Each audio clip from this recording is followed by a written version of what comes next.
Okay, time for the fun part of the week, the picks. Let's see if we can't make a little money.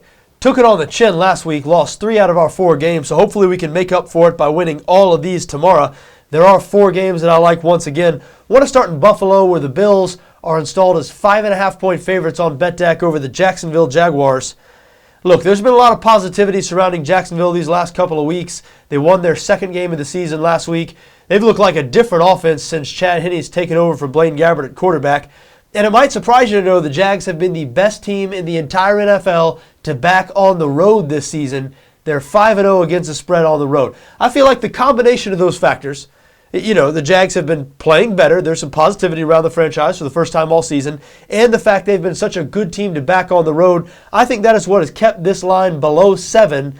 And I think that is what has made the Buffalo Bills a good value here. I do like Buffalo minus 5.5.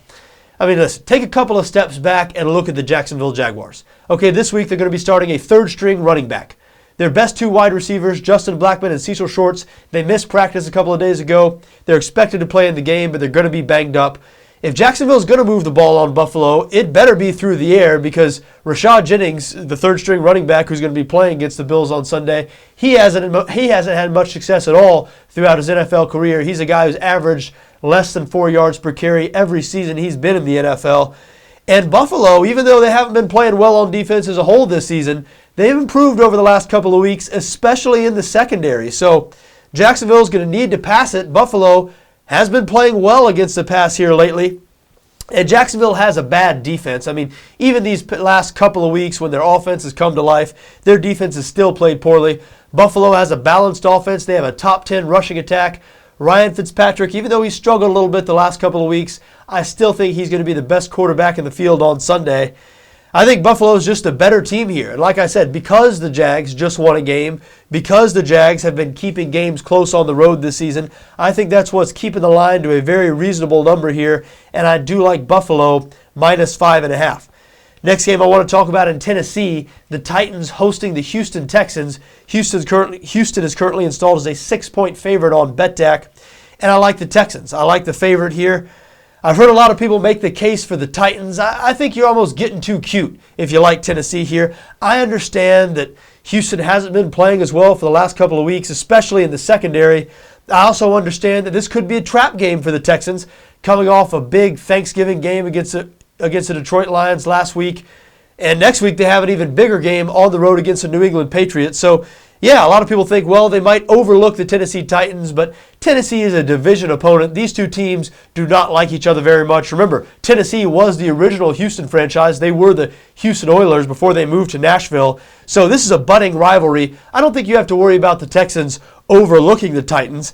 And in terms of Houston's struggles on defense, they have struggled the last couple of weeks in the secondary. Well, Tennessee does not pass the ball very well with Jake Locker at quarterback. At this point in Locker's career, he's more of a running threat than he is a passing threat. Tennessee's been blown out in 5 of their 7 losses this year. They're not a very good team. I think Houston gets back on track. Once again, looks like one of the best teams in the NFL this week. I think they beat the Tennessee Titans comfortably and cover the 6 points. Next game I want to talk about, the St. Louis Rams at home facing the San Francisco 49ers. San Francisco is installed as a 7-point favorite in this game on BETDAQ. I like the home underdog here. I like the Rams plus 7. The Rams have been excellent in the role of home underdog this season. They've already won 3 times outright as home underdogs. Played the Niners to a tie a couple of weeks ago in San Francisco. And San Francisco is starting Colin Kaepernick again at quarterback this week. Hey, Kaepernick has looked great the last couple of weeks against New Orleans and Chicago, but this will be a new test for him. A good defense on the road. Kaepernick is extremely green and inexperienced.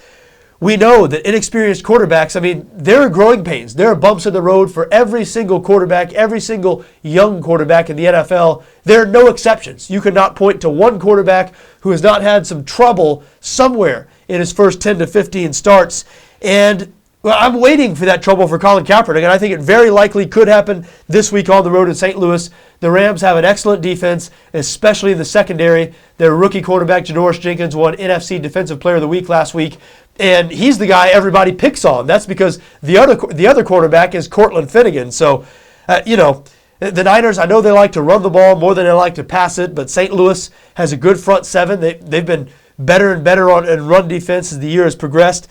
did a pretty nice job a couple of weeks ago limiting the San Francisco 49ers rushing attack in that tie that we mentioned out there in San Francisco. Now, at the beginning of the week, this was one of my favorite games, St. Louis +7. I admit that the news a couple of days ago that Danny Amendola now doubtful for this game. Early in the week, Amendola, the Rams receiver, was expected to play. He's now doubtful. That has shaken my faith a little bit. I no longer like this game quite as much as I once did, but I have decided to still go with the Rams +7. They've been good at home this year, as I said, as a home underdog. I like the matchup of their defense against the Colin Kaepernick-led San Francisco offense. 7 points is a lot of points. Those points could really come in handy here. I am on the Rams +7. My final game of Sunday, the Denver Broncos at home facing the Tampa Bay Bucks. Denver installed as an 8-point favorite on BETDAQ, and I like the home favorite here. I like Denver -8.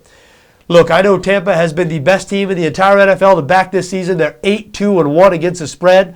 I've bet on Tampa 4 times. I'm 3-1 in those games, so I like Tampa. I like betting on the team, love what Greg Schiano has done with his team. However, I do not love the matchup this week for the Tampa Bay Bucks on the road against Denver. That's because the Achilles heel of this Tampa team is their secondary.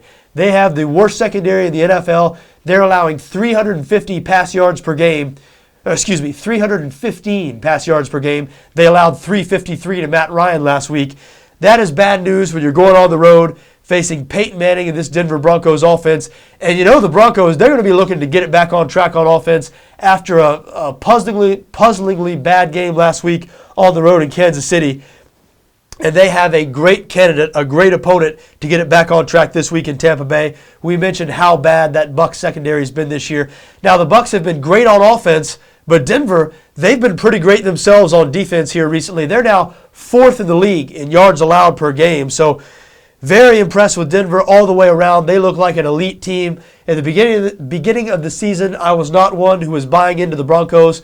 I was trying to poke holes in this team, thinking maybe they had holes in the secondary. They were not good in the secondary last season, as you may know. Thought that maybe Peyton Manning did not have the arm strength he once did. I was saying, well, maybe Denver isn't throwing it downfield as much as Peyton Manning did when he was in Indianapolis. I've given up on all that. This Denver offense looks just like the Indianapolis offense circa 2006. I think Denver is going to be a tough out in the playoffs, and I think they're going to beat Tampa this Sunday comfortably. I like Denver -8. So there you have it. Those are my 4 games. I like Buffalo -5.5. I like Houston -6. St. Louis +7, and Denver -8. I wish you the best of luck tomorrow, and whatever you decide to do, just so long as your interests don't conflict with my interests.